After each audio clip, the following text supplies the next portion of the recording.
Hello and welcome to WiTCH. My name is Ileana and I am the founder of WiTCH, or the Women in Tech and Cyber Hub. We are joined today by Lorna from CAPSLOCK. She is COO and co-founder. But enough about that. I'll let her do her own introduction. Lorna, thank you so much for joining me today. Thank you for having me. It's a pleasure to be here. So Yeah, I'm sorry, go on. I was going to say, tell me a little bit about yourself. I'm CEO and co-founder of CAPSLOCK, and for those who don't know CAPSLOCK, so we're a totally online remote education organisation, and what we do is we reskill people who want to change careers and get into cybersecurity. But we're a little bit different from maybe some of the more traditional boot camp style education providers, because it's all about removing barriers for us. It's all about presenting people with opportunities that they might not think that they otherwise have. And we do it in a number of different ways at CAPSLOCK. So as I said, we try and remove as many barriers as we possibly can in different ways. We do that in terms of financial. So we offer what's called future earnings agreements, which means basically as a learner, you don't have to pay us anything up front. You don't pay us until you've done the course, you've gone out, you've got the job, and you're earning over a certain amount, and then you pay us a percentage each month back on that. But also different ways as well in terms of the timings of the course, 9:30 till 2:30. So if you've got, children, caring responsibilities, hopefully you can fit around there. We also offer a part-time alternative, but the whole support and services around the course as well. It's not just about coming in and learning cyber, which is great fun and exciting, but it's also about the support there. So we have a whole wellbeing team, we have mental health first aiders, we have a whole careers outcomes team who work with over 100 employer partners to help our learners get jobs the other side of that. And then we have a fantastic industry mentoring scheme as well there. And I think the other key part is around the application process. We're not looking at where you've come from and what you've done previously, how many A levels, how many, GCSEs, have you got a degree? We don't look at any of that. What we look at is where you've got the potential to go, and that potential there. And that's the key thing, because that is really that passion and that determination is what makes people really successful, not kind of what they decided when they were 16 and what they did the GCSEs, because I didn't do very well at 16. I was very silly, but there you go. No, I get that. And I'm actually a real fan. I think fan might be a wrong word, but I absolutely love what you do, because I'm not a traditional education type of person. And if you asked me what I wanted to do when I was 16, I think it would have been journalism, if I'm honest. I'm trying to think back, because I'm also the type who it was literally a different career every year. So trying to tell me, and I mean, it still kind of is, but oh yeah, you're 16. You now need to know what you need to do for the next 70 years of your life at this rate. Just not for me. So I love the ability to change. And I love the fact that you're passion based, because it's not all about, and I've seen so many people in industry go, it's not for me because, well, I didn't get, straight A's. I'm not good at maths. And I'm like, you don't have to be. I promise there's a space for you. So it's really good that it's more about the passion in teaching. So I guess you kind of hinted at it, but I ask this of everyone who comes on, is what is your origin story? How did you get into tech? What's your background? Yeah, actually, I fell into it really. I mean, I've always loved tech, just growing up, and I'm at an age where I probably saw a big change in tech as I was growing up. Mobile phones were just coming through, and we were going from dial-up to broadband. I'm probably showing my age a little bit too much here, but so I was always really excited by that. But I think it's probably fair to say that I had an interesting childhood. I enjoyed myself. Okay, so and like you at 16, you don't realize all these things, do you? You're just there and having fun. So I left school at 16 with 2 GCSEs. I had English and arts. They were the only things that I pretty much went into school to do at that stage, and kind of just went on to do college. I did actually electrical engineering, so I qualified as an engineer originally, and went and did an apprenticeship in that. And then really loved tech. I had, my children really quite young, so my eldest boy I actually had, just before I was 18, so really, really young. And then, I had young children and always really loved education and learning. But when you're 16 and, you're with your friends, there's other things that you want to do. So got back into education really as a mature student with young children and started to um, do sort of evening classes and did quite a bit of online learning. So Open University was really fantastic for that. And then decided actually, I'd really like to go to university. So applied as a mature student to university and went and did a computer science degree while my children were young, and just loved that because that was like, everything tech based and just learning, and it was fantastic. And came to the end of my degree and thought, so what do I do now? I've still got, young children. Um, I need something that fits around them, like, a lot of people have to do. And really love the people side of it. I'd done quite a lot of psychology as well, studying. So I went into teaching and went and got my teaching qualification and went and earned my spurs in inner city secondary schools in Bradford, and was a teacher there. But got quite frustrated with it because at the time, and it is slightly different now. At the time, it was very much teaching IT. So it was teaching people just Word and Excel and Microsoft, and there's a lot of copy and paste, and I found that quite frustrating because I was quite a came from quite a tech background and had done computer science and really loved the nuts and bolts of it really, and the coding and programming because I used to do programming as well before I went to university. So I moved over into academia. I moved over to the university and started as an academic at the University of Bradford and worked in computer science there for a number of years. And as I was working there, I picked up a lot of the sort of human element stuff. So I used to do it was HCI at the time, human computer interaction, which is all about how we interact with computers. Probably UX design more kind of thing now. But also then social engineering, which was the psychology, and that kind of moved me into cyber. And then I started to look at cyber, and like, oh, actually, now this is fun because this is like everything. It's the technology, it's the people, it's the process, it's a combination. It's so multifaceted that it's really quite interesting. So yeah, moved over into cyber, and that's kind of how I fell into it. And my research was always really aligned to the social engineering, the people side of it with the tech as well. So did some fantastic projects, did some great papers with my co-founder Andrea. We worked together for a number of years as academics. So we published some really good research on that side of it, but also had the opportunity to be involved in a really big project with counterterrorism unit as well, and prevent around online radicalisation and how you can stop people being radicalised online, and we looked at kind of the forensic data as well as the psychological kind of process, and that was a really really good impactful project that fed back into prevent as well. That's amazing. You definitely have a really varied background, but it's amazing to hear about. Also, because I am a sucker for social engineering and I love the technical, although I'm not much of a programmer. So when people said that there was a whole like subset of security that's just about working with people and how people tick, and that made me very very Yeah, happy. And it's funny because you get the basics of everyday gamification, and people don't realize that gamification at its core is just a different type of social engineering. I know, right? And then Exactly.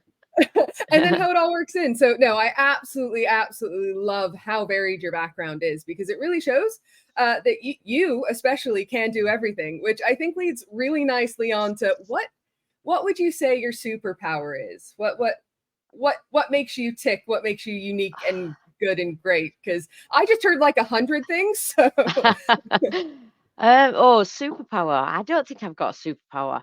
Do you know what my initial response to that was? Being northern, because I love the fact that I'm northern and I love being northern. I think there's so many great qualities from being northern in the UK. We're just so friendly and down to earth and approachable, and just fantastic, and all the great stuff I think is up north, and it's something that I'm really proud of. But I think the superpower is oh, I just I don't really know. I don't think I've got one. I think you just just got to be a good person, right? Yeah, That's I is like that is that. that a rubbish superpower? I don't know. No, I think it's a really relevant one, especially in this Uh, day and age. And I mean, it quite funny ties into the research about how you did about radicalization of, sometimes it is just being a good person. And no, that's absolutely fantastic. I will take that as an answer. I won't I make you think go it's back to the underestimated though, right? Being a good person because you without diagnosing too much, you look at things around leadership and stuff, and we value all the wrong things sometimes in things like that. We value the banging the fist and angry and you do this and the dictatorial stuff, and actually just being a good, fair, decent person. And I'm not saying you don't have to make tough decisions and things, but I think sometimes it's undervalued. I think compassion and kindness in leadership is Yes. absolutely undervalued. And it's sad because I love culture. It goes back to that social Yeah. engineering. Company culture is what makes me tick. So for me, the fact that that's missing at the top means that it tends to be missing from the. So I don't think it's a rubbish superpower. I think that kindness makes more of a difference than I think people realize. So on to the more, technical industry side of stuff. Mhm. What do you think right now is industry's biggest challenge? That's a really interesting one. I think um, I'm going to go with kind of the bit that we're trying to overcome at the minute, and it is really that diversity piece and getting people interested in cyber. Um, I think historically, cyber has had this persona of being very male, very hacker boy, let's say, with your hoodie up, very tech focused, and it really isn't. Of course, there's a place for technology, 100%, but it's so much more than that. And I think we're doing the industry is doing a great job of trying to change that persona and trying to make it more welcoming and more, I think, exciting for other people to be able to come into. But I think there is still a lot of work to do, and it was really discouraging to see the latest government report to see specifically that the amount of women in cyber has gone down, which is a real shame because I think there is still a lot to do, and it's not just a gender issue either. It's a socioeconomic issue, it's a ethnicity issue. There's lots, but I think it's also looking at not just that socioeconomic background, but also that education background. It is definitely getting better in terms of the job adverts saying you need to have a degree and things, but there is still a little bit or too much snobbery, I think, in the industry and too much gatekeeping still. And again, getting better because the people in the industry can just be so fantastic and supportive. We see that at CAPSLOCK with our industry mentors. We have so many industry mentors that give their time to help the learners. Um, you know, who work with them. We bring they bring speakers in. I don't do anything with that. To be fair, it's all them. It's Rosie Anderson who heads it, and she does an amazing job. But you can see the time and stuff they come back. So there's definitely a desire there from a lot of people to want this to be better and to make it more open. But I think there is still some fundamental issues in the sector, and that goes with the bigger, wider, I suppose, challenge, which is always, in my view, people. The technology advances, and we get some great advancements in technology and some great things to use, but it's still at the moment people that are using them.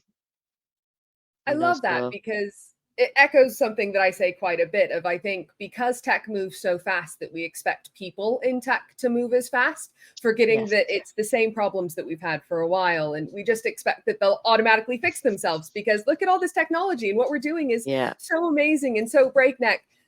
Not forgetting that that bit takes quite a bit more to change and I think people are focused on how it can change companies yeah, like yours and how we can break down those barriers. Especially I love how you brought up the snobbishness because I've definitely found it and some of I'm not saying all of course but some of the best people that I know in cybersecurity don't have a degree.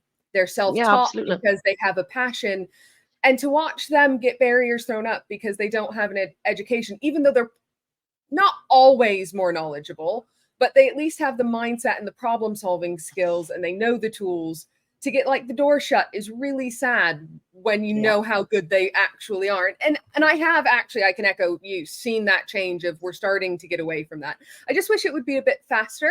And that's not saying that yes, there's not a place for education. Everybody learns in a different way. So, making it accessible to everybody is important. It's just making sure that it's not excluding other people. So, Absolutely. And what you're saying is there about education. Everybody learns a different way, but we have a view that education is going to school, then going to college, then going to university. That's not the only education, that's not the only route. And that doesn't suit everybody. There's lots of different ways that we can learn and educate ourselves. And I think, intelligence sometimes it's looked at as well, how many certificates have you got? That's a measure of intelligence, which is just simply not the case. That's just not the reality. no, and I really like how you said if that's not the only way to be educated, because I'm personally not one who can sit in the classroom. I'm neurodivergent.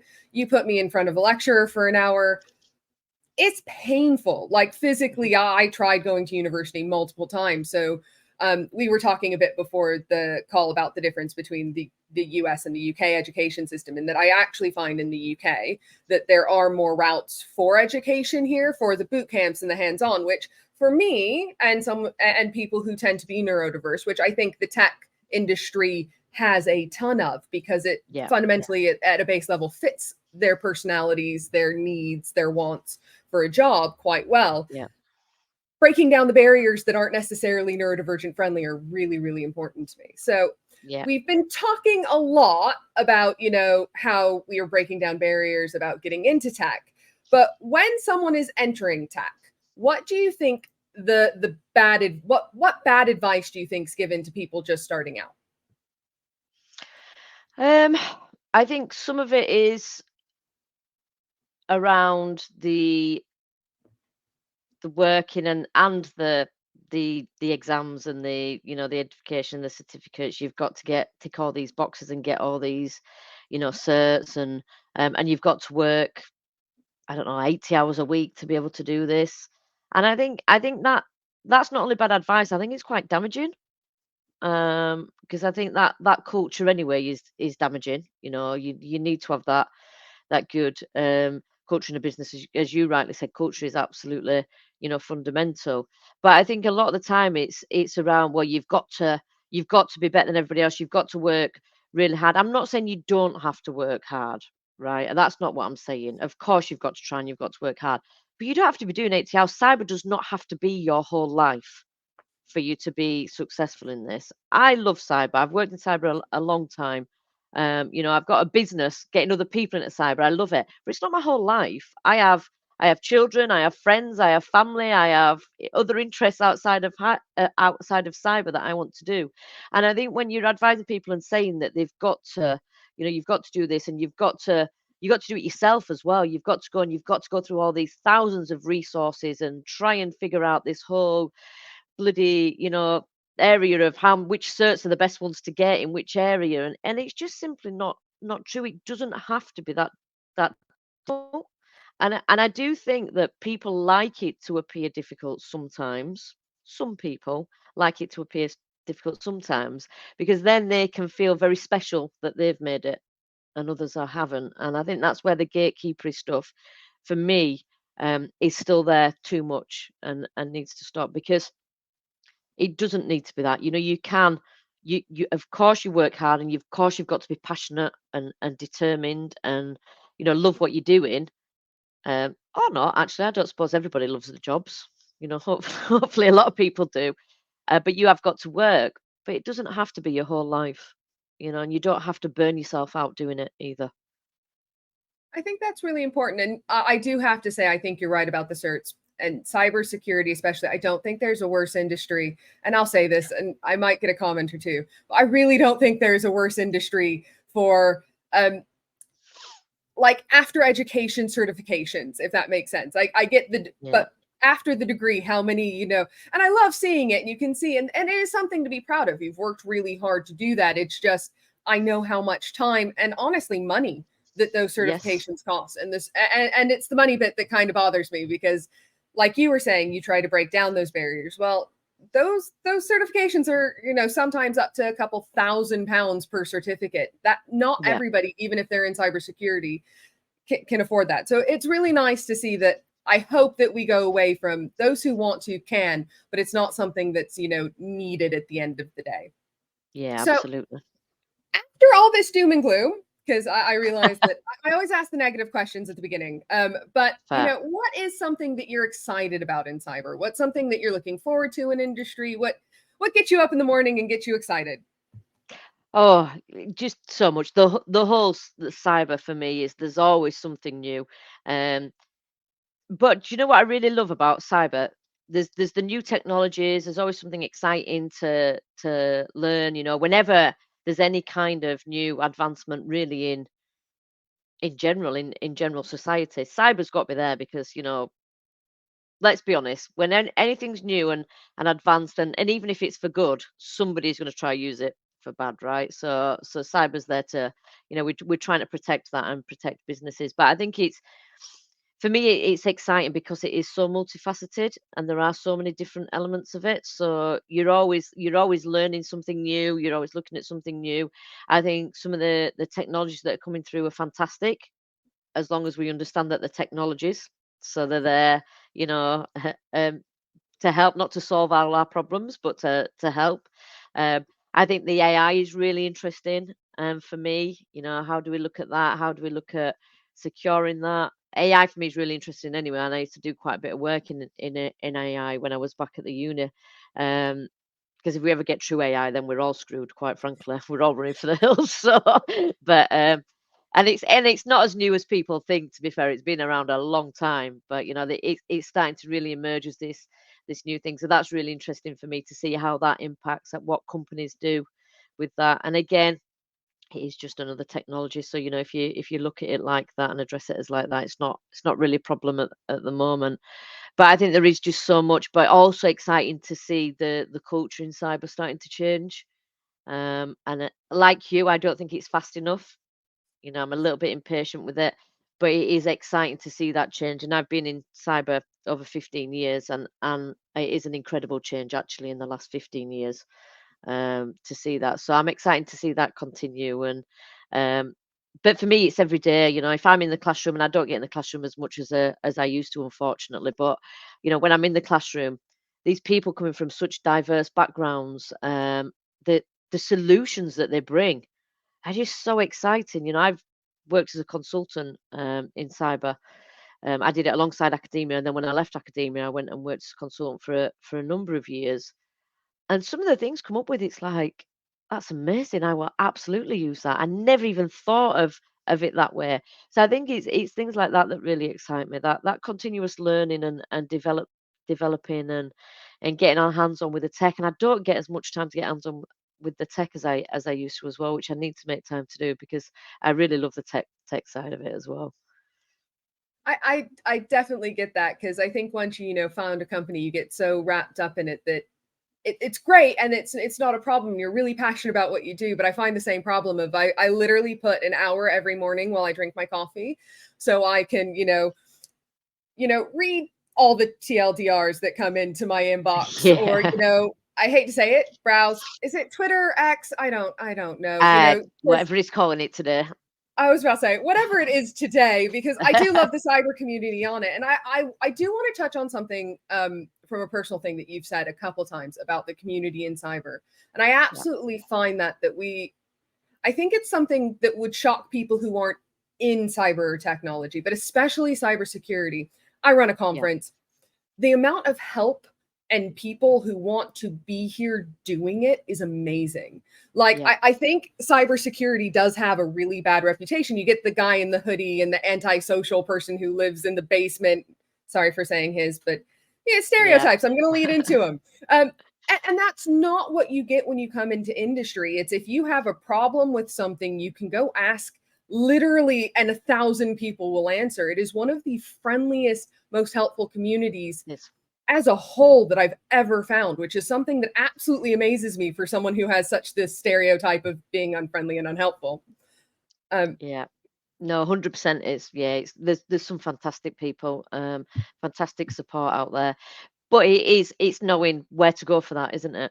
yeah. And who to approach and how to do that and how to access that. Now, who would you say in your cybersecurity journey, because you have had one heck of a journey, it is really inspiring even to me. Um, So who inspired you most on that? So who is the person that inspires you the most? I think I'm gonna have to be really cheesy here and go my co-founder and wife, Dr. Andrea Cullen. So I worked with her quite early on as she was a senior academic, and at the time I had come in as an academic, and just yeah, she was a bit of a role model for me in what she did, and just I think just I mean, like, she's the cleverest person ever anyway. Don't I shouldn't say that because she's gonna be so smug, but she is, like, the cleverest person. Anyway, and kinda so determined. And I think, yeah, for for me, that was the person I think in cyber, the woman that I saw who was doing it. And at the time, you know, we were the women in the computer science department. So, you know, there wasn't really anybody else there, but she was just, you know, and before I came, she was I think the only woman there. So, but you know, she was kind of trailblazing in that. So definitely her inside. But I think in life in general, um, probably my mum. She had 4 girls and a boy, and just told us all, you can do. Don't let anybody tell you you can't do it. You know, whatever you want, you do it, and kind of stood up for that when we were younger, and always kind of drilled that into us. So I think probably there. Yeah, I've been lucky to have some really strong women in my life as well, which I think really helps. I don't think that's a cheesy answer at all. That's a lovely answer on both accounts. Um, so one last question, and this one's more selfishly for me. I told you at the beginning, this is just so I can get book and podcast recommendations. But is there a book or a podcast or a YouTube series, just anything in general, social media account that you would recommend that people in industry should follow? um, oh, there's so many. I'm trying to think. If you're into social engineering, Jenny Radcliffe, I love Jenny. We'd known her for a few years, and very early on, actually, she was really supportive. Me and Andrew, when we were in academia, I remember meeting with her in Bradford. She might remember it in a having a coffee in a I can't remember what it was, little place in Bradford. But she is fantastic. Podcast is really interesting. I mean, she's like famous now, isn't she, Jen? She's on this morning. Like she's well I famous. But yeah, no, she's great. I love Jenna. Um, Dark Neck Diaries. If people aren't following that, that's kind of I think a go to. Really interesting, really varied stuff on there. Stories. Always really exciting. Books. I'm trying to think. I'm gonna go slightly offside, but this is one probably for everybody around kind of just general society in the world. Invisible Women, if you've not read that. I would It is definitely on my recommend coffee that. table It right oh, great. there. It's a great book and so interesting, and actually really opens your eyes to why things are the ways that they are. So yeah, definitely go for them. But I'm more of I come from academia, so I'm sorry, so I'm more of a, you know, the kinda I'm just looking at my bookshelf now, it's all very much researching and cybersecurity essentials and the pen testing stuff. So I'm very much into the looking at setting up your lab environments and things like that. But I think if you're trying to get into cyber, Try Hack Me is a really good platform. They've got a lot of freemium stuff on there as well for people. Hack the Box. I think probably if you're just starting out and you're not quite as technically focused, then Try Hack Me is probably a better one. If you're really into the technical stuff, Hack the Box tends to be a little bit more hands-on tech, but they're really great starts as well to start to get their hands-on kind of technical experience. No, I absolutely love that. I absolutely agree with the try hack me versus hack the box. Hack the box has some amazing boxes that you can go in and do, but I do find that even their academy, you have to be a little bit more technically Yeah, minded. Where try hack me really does walk you from step one, and that's not a bad yeah. thing. They're both really usable. I love that you said Invisible Women because we're keeping to a trend that the person you've recommended a book that the last person also did. Oh, We really? also Natalie recommended Invisible Women, and she also did oh, it's completely gone. But I love when it obviously has made an impact. I actually picked up Invisible Women off the back of her recommendation, and I'm blown away by it, especially for someone who likes the figures, the facts, the science, the data Yeah. behind something, because it's a lot harder to dispute. You have Mhm. proof that's there, and some of it's really sad. Some of it, even It is. I, who know some of the issues, and I run a women's group. There are things that fundamentally I get, but some of it's really eye opening even to me. So I completely agree. And Jetty Radcliffe, I have to say, her book, if you have Yeah. Audible, she actually does the narration of it, and it's absolutely fantastic. I binged it on a trip to Glasgow and back. But I think it makes a difference because she does her own narration of the book, which Yeah. hearing her tell her story is just fantastic. And I'm really glad that she's done well. I'm a little bit jealous because I've yet to meet her, and she's a huge idol of mine as well. But unfortunately, she got really big, which is great for her, but now it's really hard to meet her. Oh, do you know what? She's really lovely though. You should reach out to her because she came and did a talk for our learners on social engineering not that long ago, and she's so down to earth. She's such a lovely person. So, you know. I am so glad to hear that. But any final words from you? Any final thoughts? I just think, just echoing what we said really, I think the cyber community, the cyber industry is so welcoming.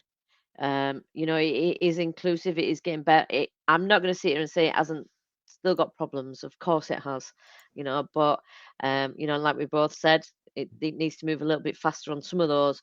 But I think for anybody who's wanting to get into cyber, you know, who's wanting to join but thinks maybe it's not for me, it's not a place for me, absolutely, everybody, you'll find your tribe in cyber, for sure, and it is very welcoming. There is something for everyone. So, what will Yeah. happen is if you want to connect with Lorna or learn more about CAPSLOCK, those links will be down in the comments. So, go check her out, add her on LinkedIn. She's absolutely lovely. But make sure to check out CAPSLOCK if you are looking to get into industry and see if it's the right fit for you.